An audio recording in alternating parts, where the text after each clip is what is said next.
দেখতে পাচ্ছেন খুব সুন্দর একটা পরিবেশ। আমরা একটা লেকে আছি। এটা সারা রিসোর্ট, কাপাসিয়া, গাজীপুর।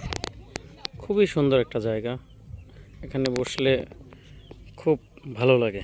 একটা নিরিবিলি পরিবেশ, গাড়ির কোনো কোলাহল নেই, কোনো যানজট নেই, কোনো ঝামেলা নেই।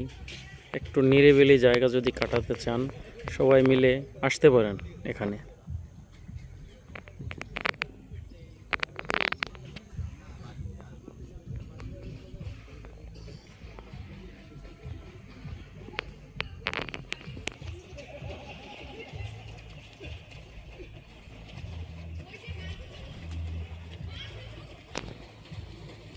ভিডিও